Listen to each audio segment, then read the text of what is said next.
Well, now you got into this mess by going down a waterfall. Now, how would you suppose we can get them out of there? By going up the waterfall? That's right. Anything's possible in Disneyland.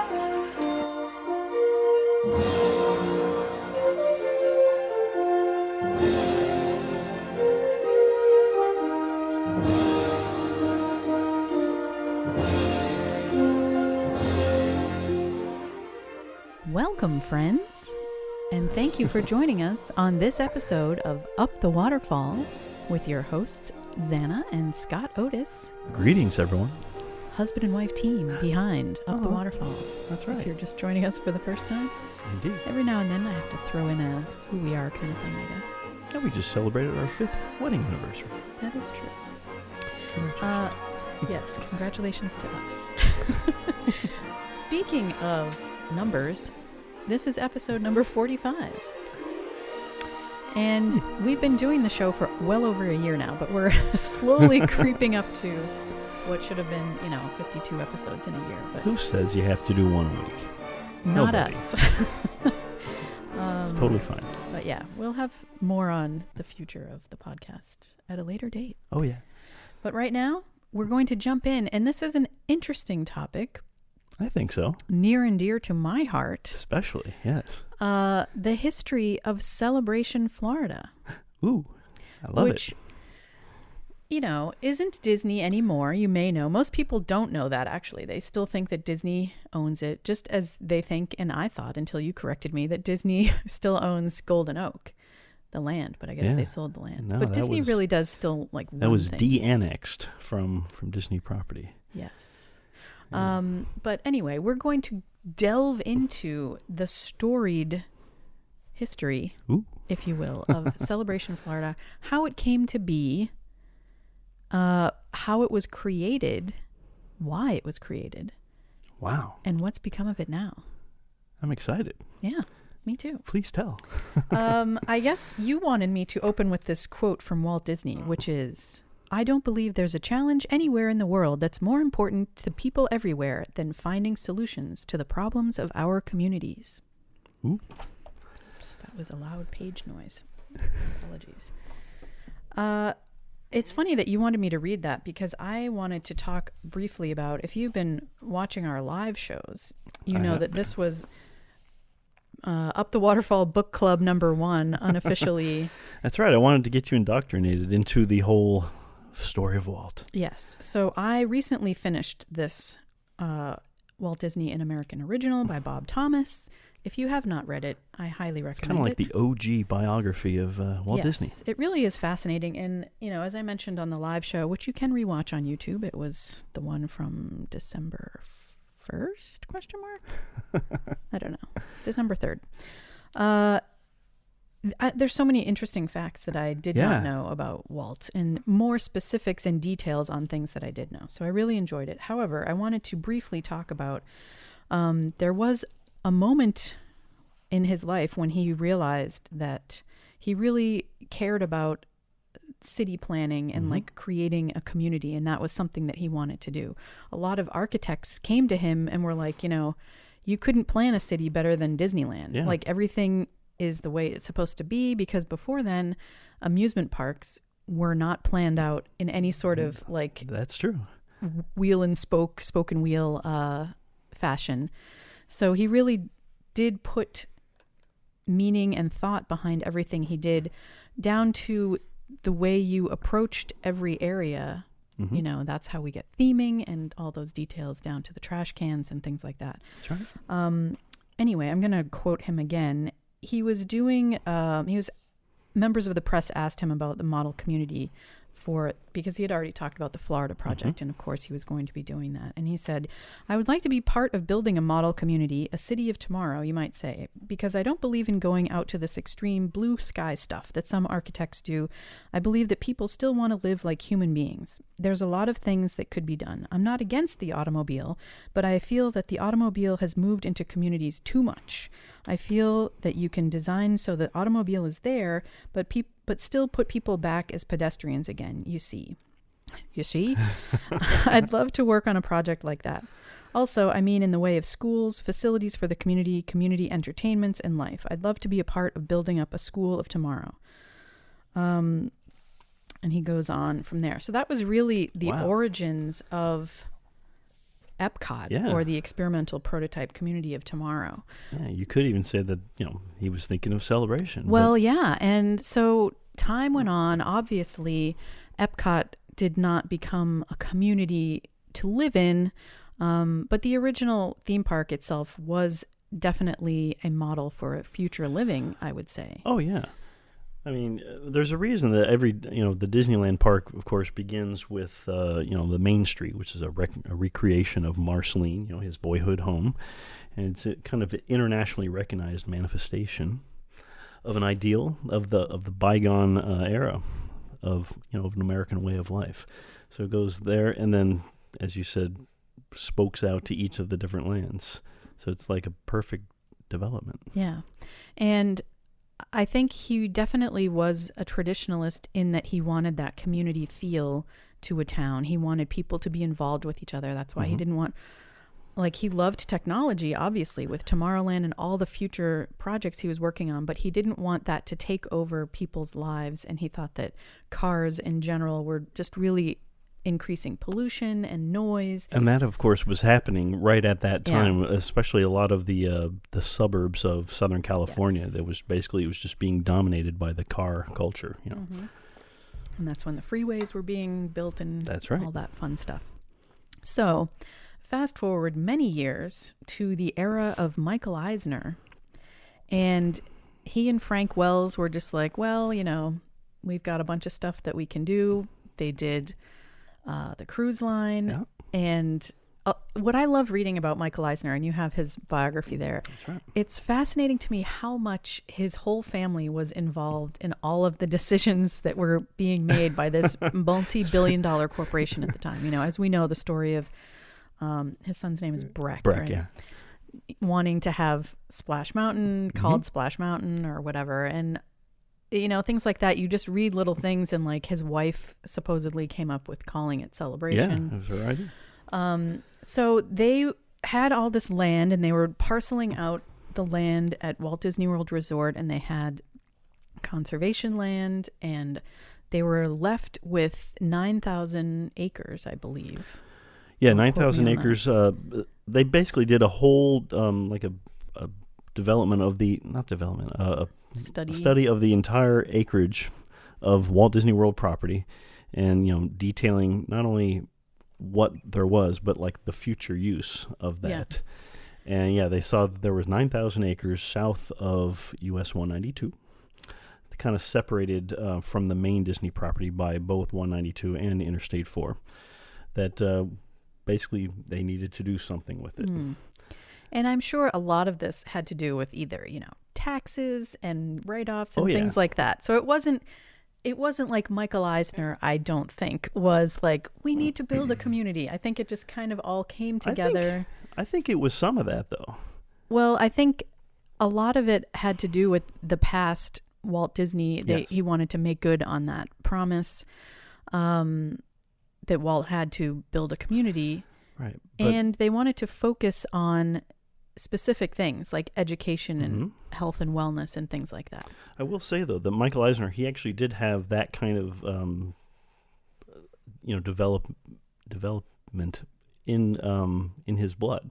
That's true. His father was a developer and served as the Eastern Regional Head of the Housing and Urban Renewal Authority under Dwight Eisenhower. Wow. And then later became a head of housing for New York State under then Governor Nelson Rockefeller. So he had ideas like that. All right. And he did want to put his stamp on the company. Yeah. And he had previously started to bring in some master architects. That's the thing too. Yeah, he was fascinated with architecture. Yeah. Around that time, and that's when he brought Michael Graves in to do Swan and Dolphin.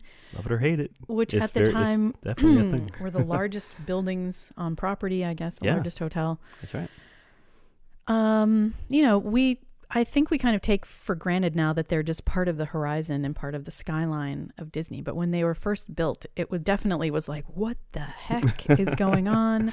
I personally love them. Very modern. And Michael Graves was a very popular I mean, he was the first architect I really knew who he was, kind of thing. You know, he had like his own line of items, like home office items and stuff like that. But yeah, just before that, he had done the Portland building in Portland, Oregon, and that was really the first of the large buildings that he had ever done. So doing large buildings was fairly new to him. But yeah, doing the Swan and Dolphin, that definitely left a mark. Yeah. And I guess at one point, Michael Eisner joked, I don't know if no one knows for sure if he was serious or joking about it, that he wanted to put a giant hotel in the shape of Mickey Mouse across straddling Riverside Drive. This was shortly after he came to the company with Frank Wells, and this was as he was wanting to put his stamp on the company, and they were having like a gathering with everyone, and he mentioned wanting to put a giant building in the shape of Mickey Mouse. And I think he was kidding, but he wanted to basically provoke thought. Yeah. I know Wing Chao was definitely involved with that situation, and basically told him, we can't really do that. And he said, where would the elevator go? Yeah, where would we put the elevator? Yes. But I think it was just to kind of get the sparks flying in people's minds about the kinds of things that they could do. Yeah. So that was really what led to, well, let's build a town. Yeah. And he brought in all sorts of architects to put their mark on it in various ways. The main two, of course, were Robert A.M. Stern. Right, who had just recently, I'm not sure of the timing of this, but we all know of him as having designed the Yacht and Beach Club at in the Boardwalk, as well as the Newport Bay Hotel at Disneyland Paris. Yes, and the Feature Animation Building. All right. As well. And then the other one was, I don't know if he pronounces his name, like the French would, but Jacqueline T. Robertson, they called him Jack, I guess, who had designed the main master plan of Euro Disney, right, as well as some other things. Which, if you look at it from overhead, the whole Disneyland Paris footprint, if you will, is just amazing. It's all kind of in a giant circle. It's amazing to look at overhead. So there had been lots of proposals, and it basically came down to being worked on by both Robert Stern and Jack Robertson's firms. So they really were the ones behind it. But then each major building downtown, and we'll get into that in a little bit, was designed by a different architect. They basically doled out to all the different a lot of them were the famous architects that Disney had used, like Michael Graves. Yeah. And others, they were first-time Disney building designers, if you will. But before we get into that, let's talk a little bit about the planning. Yeah. What inspired them and what they were going for with Celebration. I have my trusty 20,000 Leagues Nautilus. Well, no, it's not really a Nautilus. What are they? Those are just the submarines. This is from the submarine voyage. Anyway, I didn't have any sticky notes up here. So they went out, all of these Disney folks that were looking for inspiration. And Michael Eisner's grandmother or mother had lived in Savannah, Georgia. I believe it was grandmother. So that was one of the inspirations. So they toured Savannah, Charleston, South Carolina, Kiowa Island, and Sea Pines and Hilton Head in South Carolina. Okay. Columbia, Maryland, Kentlands, Avenel, Coral Gables, and Seaside, which the last two are in Florida. Yeah, Kentlands, Avenel, and Columbia are all cities just outside of Washington, D.C. in Maryland. They also visited Nantucket in Massachusetts, East Hampton in New York, and as you said, Coral Gables and what is Misner Park in Boca Raton, Florida. That's not a Disney reference anymore because now it's Enchanted Rose. That's right. Seaside, Florida, in the Panhandle, everyone, of course, knows was used to film The Truman Show. Exactly, which is kind of like basically a movie about an idyllic town. When did Truman Show come out? I believe that was, I want to say 94 or 5, right around the time the Celebration was introduced. 94, really? Well, a little bit after. I'm not totally sure. 1998. Okay. All right. So Celebration it's a little already bit existed afterward. then. Yeah. Interesting. So yeah, that was all of their inspiration. And I'm reading from this. We're going to talk about the books, I think, at the end, but I just want to give you a nice go list at the end. This is something called Celebration Journal, inaugural issue. I think it was the only issue. Yeah, produced by Disney, I guess. Mm-hmm.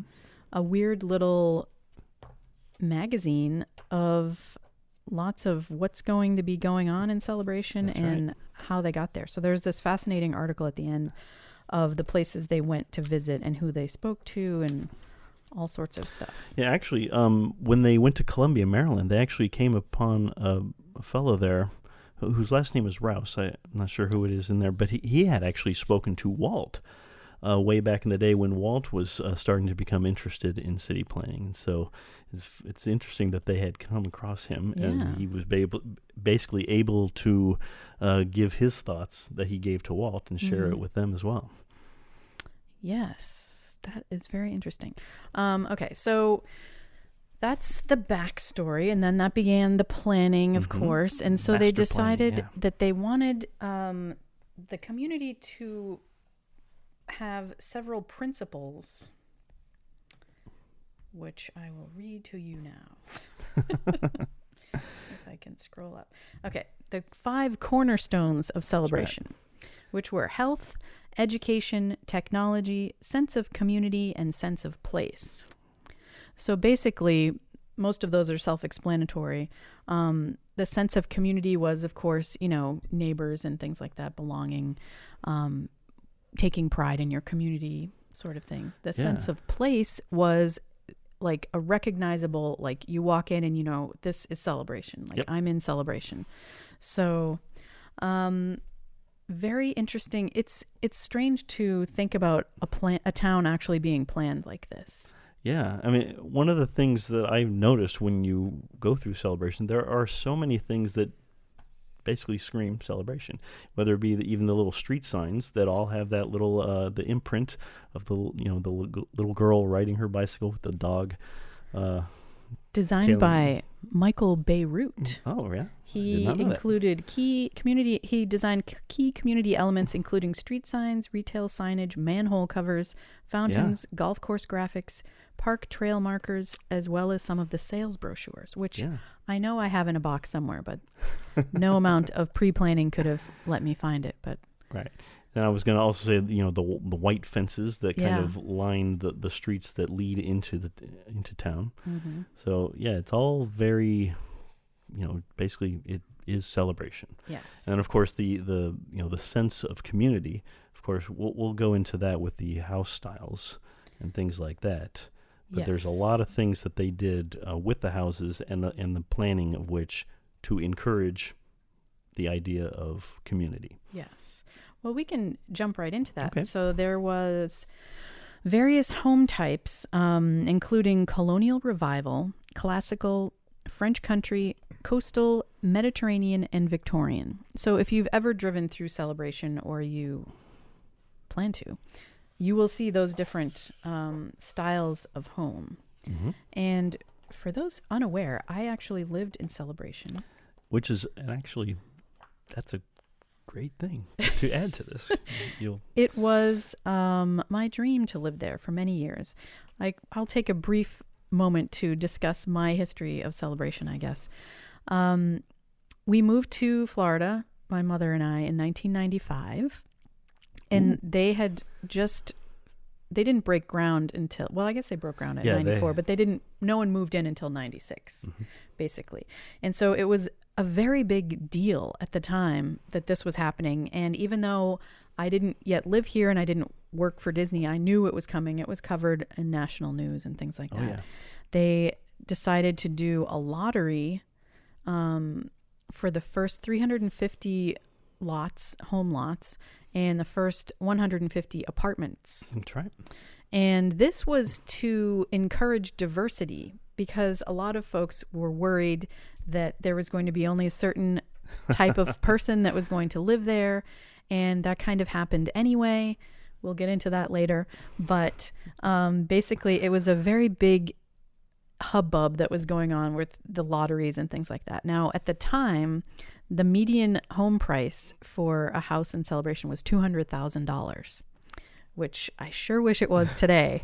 But at the time, me just graduating high school and not high school, wow, college, that was definitely not in the cards for me, as much as I wanted to live there. But I then worked at Disney, and we stayed in Florida, and I would always be driving through. I'm sure you did as well, because I'll talk about my history as well. Living here as well. But as they were developing different sections of Celebration, they would have these really fun, basically like cutouts. I don't know what to call them. Yeah.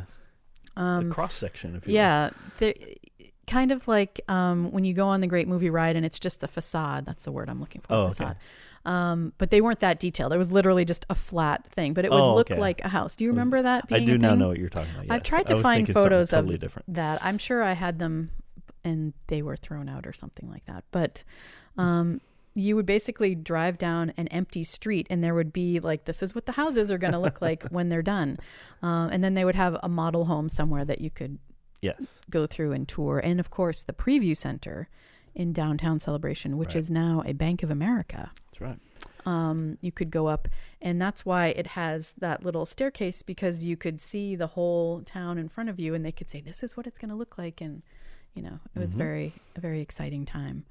And they developed different sections over time. So there was always different builders having different model homes. So I toured quite a few of them. They would have many open houses. Oh, yeah. I went to all of the open houses, too.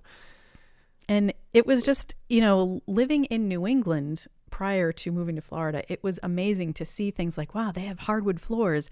It was just stuff that in Florida building was unheard of at the time, unless you had like $1 million, I guess. Yeah, it was all very exciting. As I said, I was living locally, of course, as well, and I was excited about it too, just because Disney was building a town. Yeah. I was not excited to the point of even considering, entering the lottery or anything like that. I was not in a place to do that. I was just I think I was living in an apartment at the time. But yeah, I went to all of the open houses and toured all of the homes, and I was just fascinated by it, just to the point of just going and looking. But yeah, and then of course, you know, the little downtown area and driving through all of that. It was just very fascinating to me. And for the record, I still love driving through subdivisions and touring model homes. We do that all the time. But yeah, I mean, I think that's part of why Celebration was always in the back of my mind as like my dream residence. And it just never worked out, I guess, pricing wise. It was always like overpriced to live in Celebration. It had never occurred to me that I could rent anything until 2010, when I was on the moms panel, and that led to, and my blog was kind of taking off back then. So that really led to me doing a lot more events. And I was living outside of Tampa, a little over an hour away in Wesley Chapel, Florida. And I would be driving an hour over and back to all these events. And I was like, we really need to move back to Orlando, because we had been living there. My husband at the time was transferred to Tampa, and we had just kind of settled there because I really did like that area as well. Anyway, so it never occurred to me that I could rent a house in Celebration. So we then looked into that. I had a friend who was living in Celebration, and she was renting as well. And I was just like, wait, what? You can rent a house in here? Do it, yeah. So we did a lot of touring of different houses, which, as you know, I always point out when we're driving through, like, I almost rented that house. So we actually rented a pretty darn big house in Celebration. It was, I guess, either the colonial or like the revival type, because it had like big columns. It was very like Greek revival looking. And the only reason we rented it was because it had a garage apartment that a lot of times were rented separately, but this one was rented all together. I mean, so that was a very prominent feature in Celebration. Yeah. There's a garage with an apartment over it. Yes. But yeah, a lot of people were able to rent out their Yeah. garage apartment, but that was a great place for Grammy. Yeah. So my mother moved into the garage apartment. We did enjoy living there. I enjoyed living there. Downtown was always fun. You know, it's a different thing to live there than it is to drive through, for sure, Yes. because there are all of those HOA things and CDC, which is the community design something. Maybe it's CDG, I forget. Anyway, a lot of rules and regulations, which we didn't really worry about as much because we were renting. So like we had landscapers that did all that stuff and things like that. So yeah, basically I have some firsthand experience living in a Celebration home, and the fact that, yes, all the homes looked different and were a part of these different design styles, etc. No house could be the same that was next to each other. They all had to be completely different. Mm-hmm. And each house had to include at least one special element, like a bay window or a balcony, or a columned porch, etc. And if you can see in this section, this is the pattern book, which we will, let you know what book this is. And basically they detailed all of the different styles that went along with each home style. So yeah, basically pointing out all the different features that each of the different home styles could have. Yeah. And so there were different, it was quite amazing, elevation styles, of course, which they do, in all building, that you can have like a slightly different looking roof or window design or something like that. But yeah, basically it wasn't like you could just go in and be like, oh, I'm just going to build a house here. And Nope. They were very unique and different looking. And then of course, every house was within walking distance to downtown. Yeah, if you look at the layout, especially right near downtown, of how the streets kind of semicircle around it, it's amazing how close each house is to the little downtown area. Yeah, and there's so many walking trails, and they put that lake right in the downtown area, so everyone has like a focal point once they get to downtown. Yeah, so and then there's trails that fan out from there. And that's the key thing is once they, when they went to different developments, even though they were a little bit farther away, they had the trails that kind of went through the little buffer zones, the little green areas that took you right straight to downtown, or basically interconnected each of the different communities. Yeah, and there were different styles of home, not necessarily visually, but like townhouse and apartments,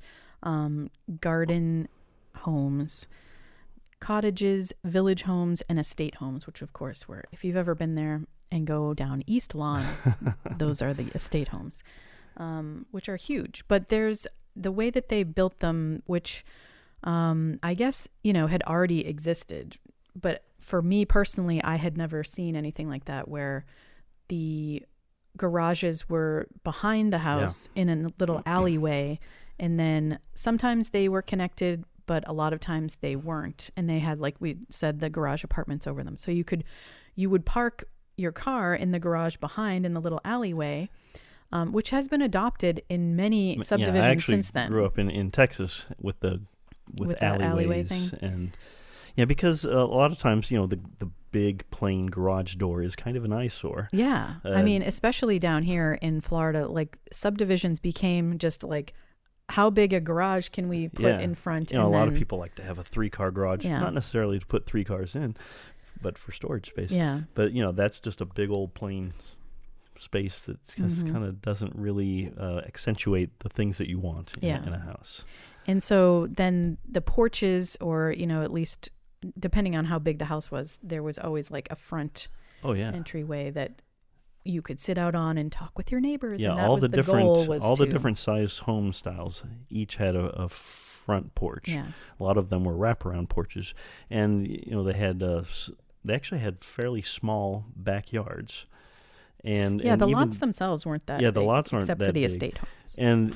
And even just how far back the houses are set back from the road, all of it was to encourage both, pedestrian traffic, kids not necessarily playing in their backyards because they're too small, but playing out in front. Yeah.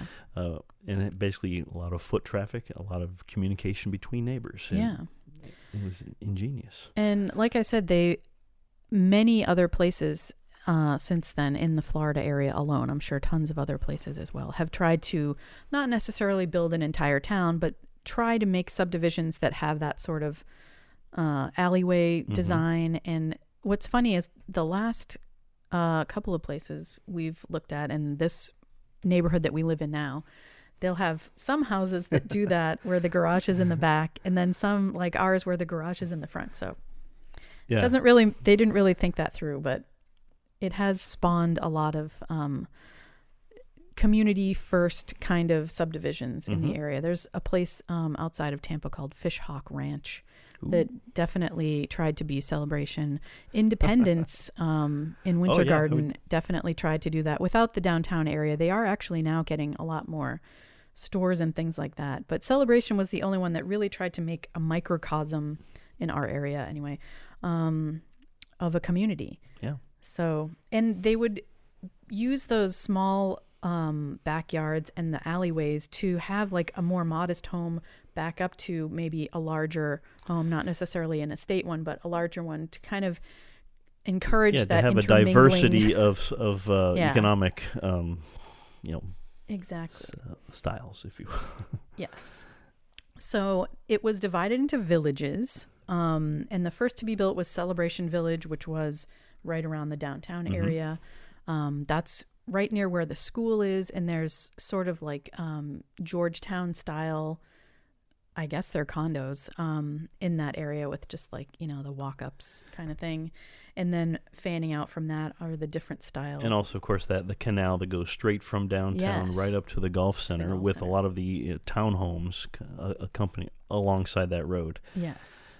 And then Lake Evelyn was the next section to be built, which if you're looking at downtown this way is a little bit to the right. And those houses have very little yard. They're very close together, but they're very cute in style, and they have their own little lake and stuff like that. Next was North Village, which is the one closest to 192.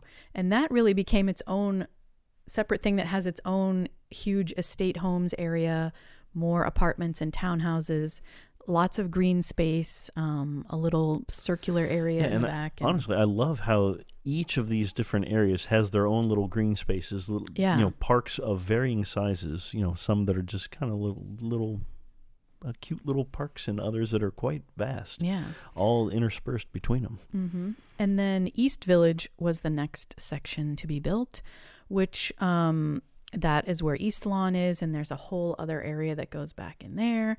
And then right next to that, off of Celebration Ave, I always get those confused. There's like Celebration Ave, Celebration Boulevard. There's 4 different streets with the name Celebration. But like the main one from downtown, next to that was like the Spring Park area, which is where I lived.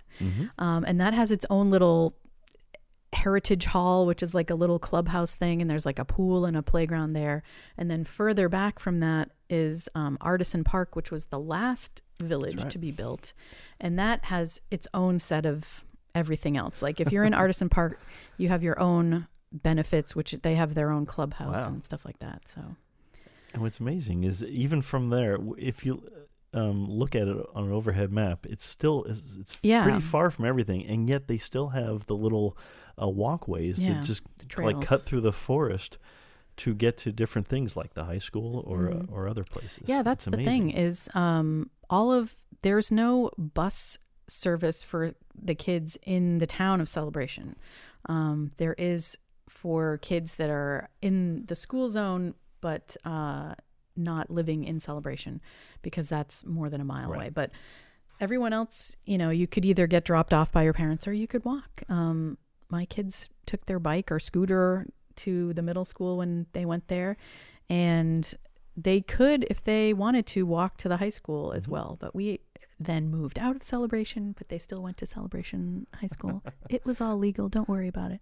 But The high school came much later. We'll get into that in a little bit. Yes. But Aquila Loop was the other one that was further back behind right. East Park, and that also has its own mix of like there's a house down back there that's like a compound. It's so huge. Yeah. There's a couple of those, and then just regular houses in the back there. So it's fascinating. And they also really promoted these electric vehicles when they first built the place. ECVs, I think they call them, but not the ECVs that we know in the parks as scooters. Electronic conveyance vehicle, I believe. I could be wrong on that. But that was like a big thing when I don't see as many of them anymore. I think they had little places for you to there was like special the, parking places for them downtown and things like that. And you would always see them just driving through the town when you're walking around. But not sure how many are still there. But getting back into the downtown area, so we can go over the major landmarks and who they were designed by if you want. So the post office, as you mentioned, was designed by Michael Graves. That's very recognizable. And what's interesting about that one is it's the smallest of all of the buildings that were given. It was because Michael Eisner had seen how he had done the giant Swan and Dolphin buildings, which were so big. He wanted to basically challenge him by giving him the smallest, and he did so much with it. With that, the little the circular window, the portico or little thing on top, outdoor post office boxes to encourage more neighborly chat and that kind of thing. Because there are apartment buildings above, or condos, all of the little downtown area. So we like the rest of the houses, most of them have their own mailbox. But if you were in the downtown area, you could go to the mailboxes. The town hall was designed by Philip Johnson, an architect who was in his 90s when he designed this. This one was my favorite because it has 52 tiny thin little, columns, very thin columns, but it was very reminiscent of the Greek style with a place where people would gather that had a lot of columns that kind of said that that's what this is. Yeah, it was his take, a modern version of a colonial revival building, but the columns were not what you're used to seeing in a colonial revival building. It's very like mid-century modern looking to me, like very cool 60s design. But yeah, that was his take on that. Very cool. The Preview Center was designed by Charles Moore.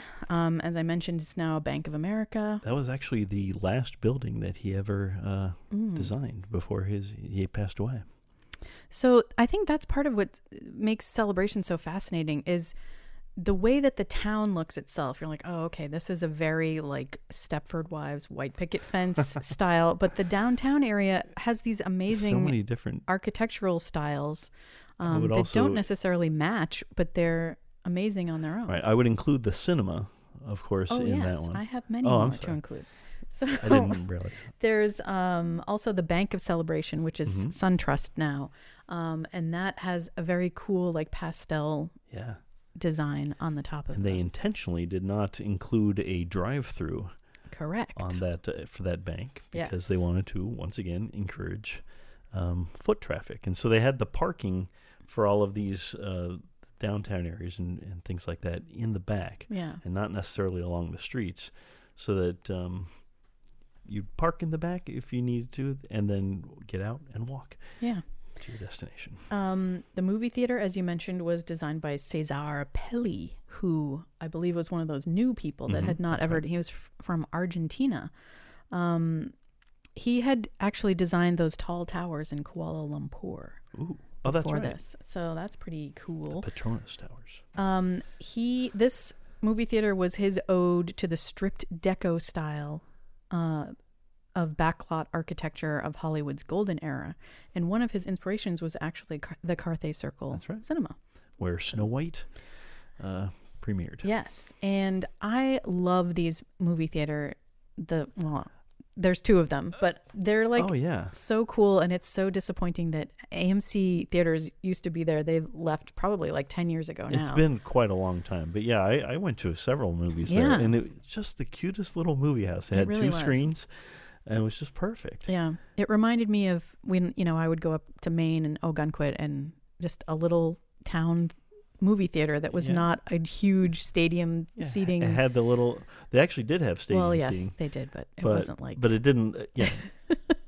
But they had the cute little, ticket window on the outside and all that, and they even had. They designed it so that there were a couple of shops on the wings of it, on the where you kind of had to enter through there to get into the little courtyard area. Yeah, very cool, and I really hope that something can be put back in there. Maybe just like a celebration theater, and they can have a drama department, and they can put on their own shows. That would be fun. That would be great for even just the Celebration High School, drama team to maybe put their They'd shows have to do on some there. construction, I guess, to make it into an actual stage. Yeah, that's true. But yeah, those are really fun. If you've lived here long enough, you may have gone to that movie theater.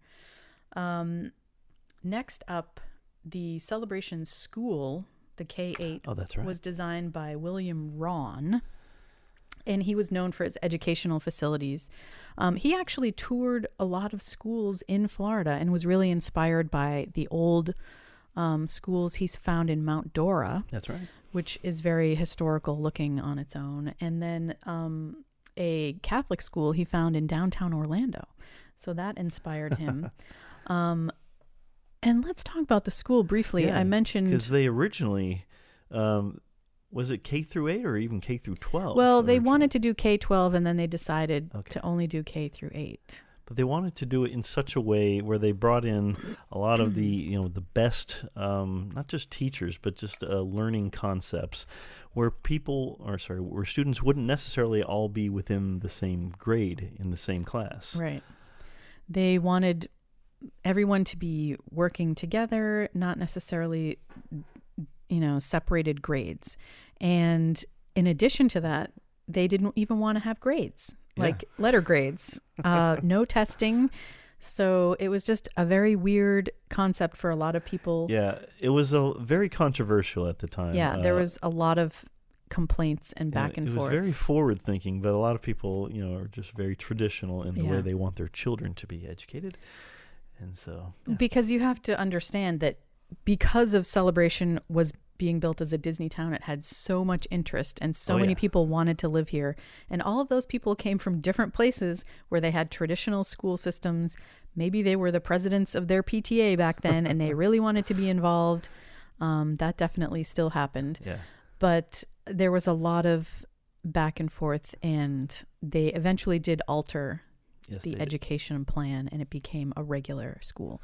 I'm not sure how long that would have lasted anyway, because it is in Osceola County, and it's an Osceola County public school. Yeah. But still, it's considered one of the highest.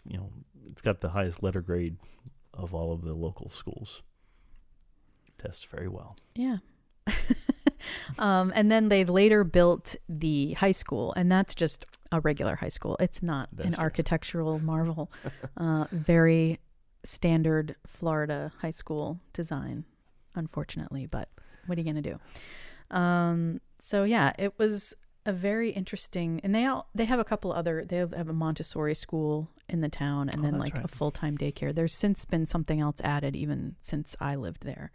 That's like another preschool type learning environment. Now at some point in time, Disney stopped having ownership of Celebration, and they passed it on to a management company, right? Lexan Capital, I believe. Ooh. And that's where things started to get a little troubling, because there was a lot of structural issues with some of the downtown buildings and things like that. And so a lot of the people that lived there filed a lawsuit against the management company because they weren't fixing them. So, every town is with its issues. Very no much town so. is perfect, but that was one of them. But back in its heyday, Celebration had a ton of events that they would do. I would say first and foremost among those was Founders Day. That's true. Which in was November. November 18th, 1995, which was, I believe, that day that everyone gathered for the lottery, to get the first set of apartments and home sites, and so that they basically called that Founders Day. That actually took place where Celebration Place is now. The office buildings are now today, and but yeah. Basically, they would kind of center a lot of their activities in the fall, right around Founders Day.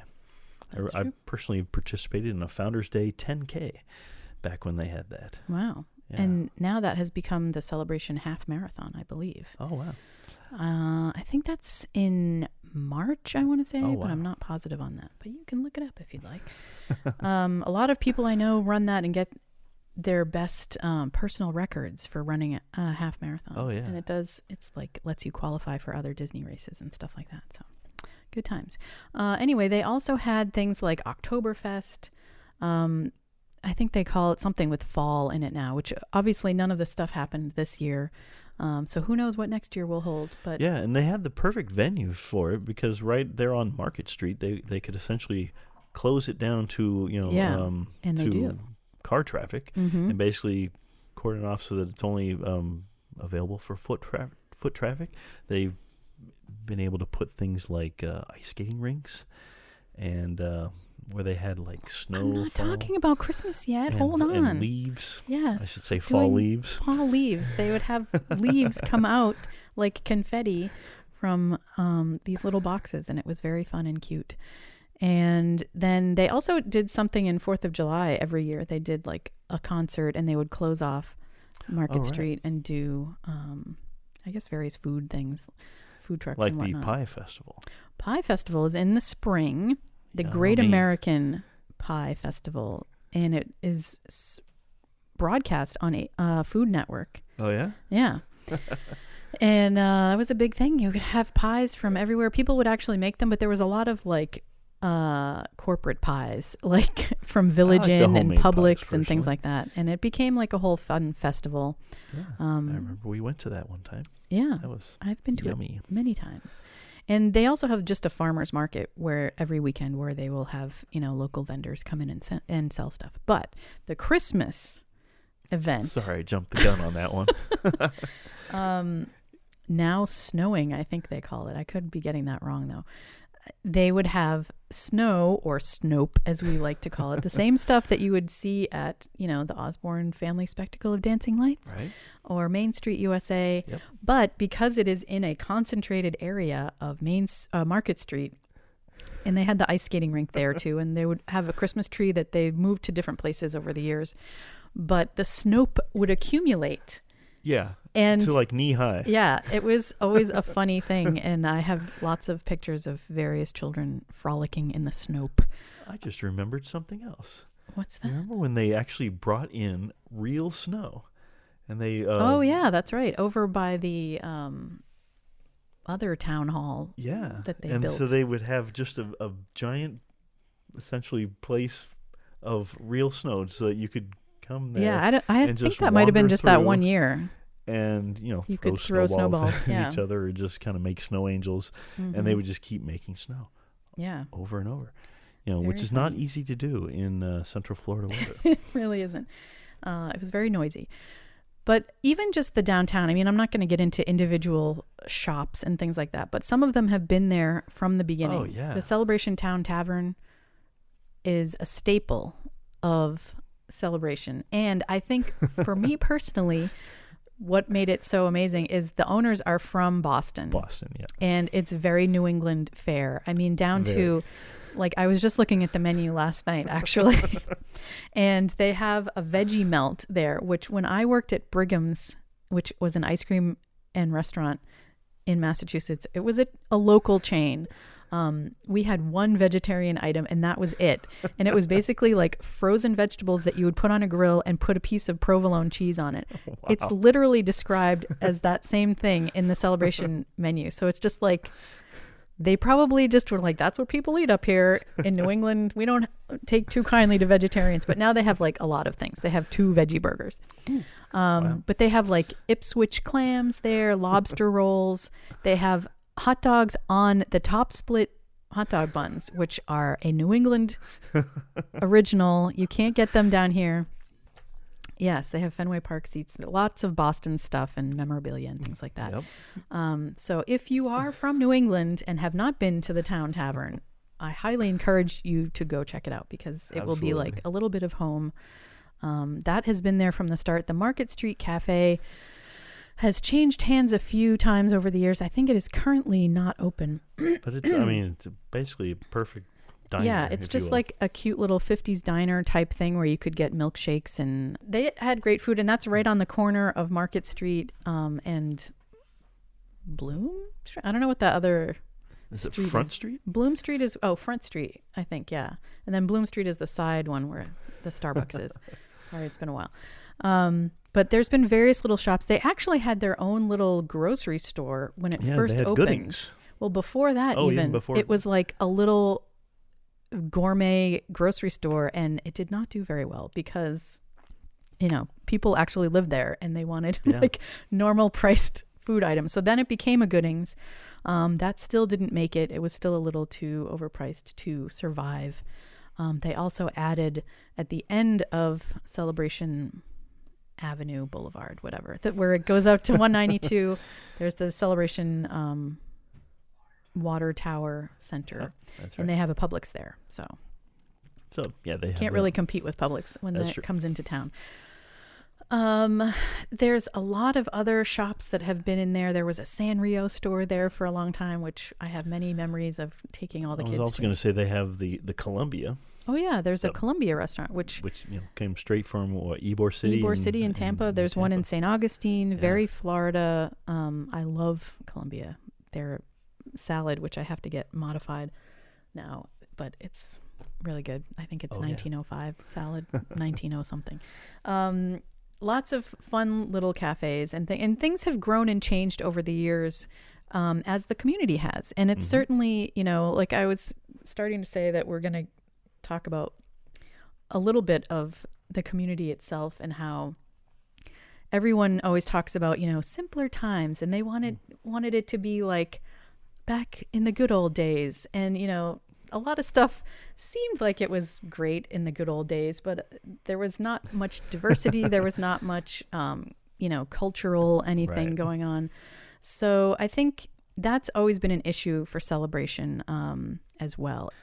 And I think you have that problem anywhere that you try to plan or even rehabilitate communities to try to make them more aesthetically pleasing. You have to take into account that people are people, and you can't control who moves in sometimes. You can't control what happens to the lives of people that move in there. Right. Celebration has had its own set of tragedies over the years, even very recently.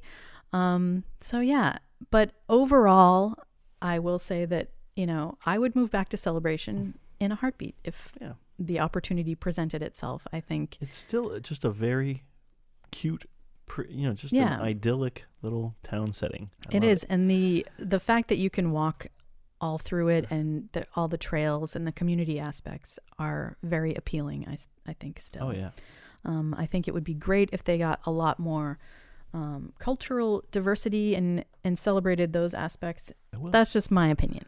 I agree. But I still think it's a fun place to visit and drive through and see all of. I didn't even mention they do a great holiday lights both for Halloween and Christmas. So we always make it part of our driving around looking at decorations for Halloween and Christmas. Jeter Bend. Yeah, the legendary Jeter Bend, which is literally just a single street farther in, closer to Artisan Park, where they just really go all out.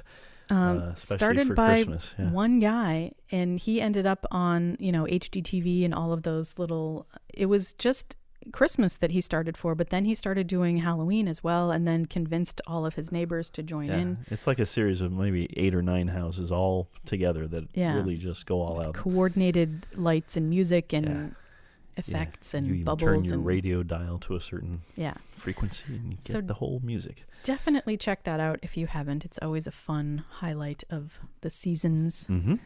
I mean, I think we kind of covered it. Do you think there's anything else you needed to mention? No, I mean, I personally I worked in the office buildings at Celebration you didn't Place even talk about the office buildings. for years, and so even though that's kind of on the outskirts of town, closer to US 192, it still had the feel of Celebration. Yeah, they were beautiful buildings. Oh, absolutely gorgeous. Each of them slightly different. That's right. And again, you could, if you wanted to, work in one of those buildings and live in Celebration. Oh, yeah. And many of the people that I worked with did live in Celebration at the time. So we didn't really talk about technology or health and wellness, which were two of the community we should pillars. Definitely talk about the Florida Hospital. Yeah, that Celebration. The idea originally was to have a preventative health kind of and wellness center, not necessarily just emergency hospital kind of thing. And Celebration Hospital, which is now, I think, Advent Health or whatever it's been. Is it Florida Hospital?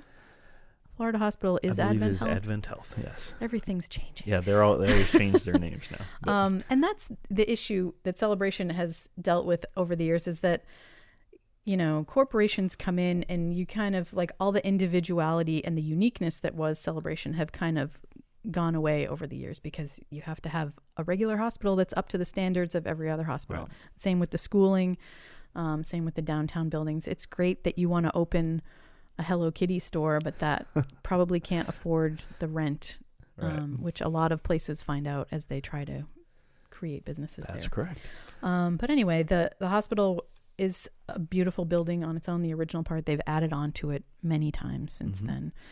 And the technology, everyone had there's their own internet service. So you have your own cable and internet built in, I guess, all underground utilities and that sort of thing. Yeah, even that is just a revolution. Just yeah, when it opened, that was a big deal. So they could probably use some technology upgrades. I would say so. Nowadays. Do you want to go over the books that we referenced during this? So basically, this book was especially very helpful. This is great. If you can get, is this still available? Do you know? I'm sure it is. I'll link to it on book sites online. Of course, this is called Celebration: The Story of a Town by Michael Eisner. He actually wrote many of the Disney on Broadway books of all things. But this is just a great book that really tells about the history of Celebration and basically it being developed into what it is today. Lots of interviews from residents, so it really is a very well researched and done book. I would say the book that we referenced earlier, called Celebration Journal, the inaugural issue, it actually doesn't even have a date on it, but I know it came right after Celebration opened. But it basically has a lot of articles in here about the creation and the ideals of the town. Very cool. There are several architecture books. Beth Dunlop, she actually did a couple of Disney architecture books that feature the architecture that Michael Eisner was especially interested in bringing to Disney World. And so this one is called Building a Dream: The Art of Disney Architecture, done by Beth Dunlop. And then she redid it later, and this one has a huge chapter on just Celebration called, it's also called Building a Dream: The Art of Disney Architecture. Same title, but two totally different books. Wow. Both by Beth Dunlop. So if you had to get one, I would encourage the more recent one. But as a collector, you got to have both. And I even found a cute, tiny little, like a 50-page paperback little mini book called Walt Disney World Architecture. Weird. That even has its own chapter on Celebration at the end. Fun. That talks about that. We did reference also Michael Eisner's bio called Work in Progress that he wrote with Tony Schwartz. It's a good 4 pages all about Celebration in there. And then there, shortly after Celebration opened, there are a couple of expose books, kind of like expose books, but I would say not with too much scandal Yeah. in them. Just basically what it was like to be a resident in the town of Celebration by a couple of residents. One's called Celebration USA, Living in Disney's Brave New Town by Douglas France and Catherine Collins. And then the other one is called The Celebration Chronicles, Life, Liberty, and the Pursuit of Property Value in Disney's New Town by Andrew Ross. And I remember, like, especially he actually moved into the town with the purposes of writing this book. Wow. But he did talk to a lot of Celebration residents and even some Disney executives that helped develop the town as far as research into writing this book. So those are a couple of interesting kind of, as you say, not expose type books, but just like deep dives into what it was like to be nitty-gritty. a Celebration resident. Yes. So yeah. Which I think, as much as everything I wish was rainbows and pixie dust, I think it's good to have the truth and real stories and That's right. real experiences. So, okay, I will find all of these and link to them in the blog post that goes with this and in the description, perhaps, on YouTube. So, yeah. And we didn't really, we could go on and on, but really you should just go visit Celebration if you can and see there's like little water fountains downtown and all sorts and even of just parks the lakefront right there in downtown. Yeah. With the gator. And really, I had it wrong in my head this whole time. I think I told someone this, that I thought Lakeside Park, the little area next to it with like the, I don't know, there's like buildings in there. I guess they have like recreation rooms or something. I thought that was an equestrian center when it first opened. And I rewrote history in my head and told people that that's what it used to be. Yeah, but I did so much digging and I could not find anything because to of prove your descriptions. that. I thought it was just called the Equestrian Center, like kind of like the idea of like Saratoga Springs. I don't know. I must have like driven through there and they had like maybe they had all of the horse-drawn carriages there at one time and I was like, oh, the Equestrian Center. I really have no idea. It was the 90s when, I can't remember that far back. They do have horse-drawn carriages that go through downtown, or they did before 2020. Anyway, we hope you enjoyed this little visit and history of Celebration, and let us know in the comments of the blog post or on YouTube if you've ever visited Celebration and what you thought of it and what your favorite part was. Yeah. Have you gone to the town tavern? Maybe you've even lived there. And Maybe what are your you have. thoughts about that? Yeah. So thanks for listening and watching us, and we'll see you next time up the waterfall. That's right. Thank you. Bye now.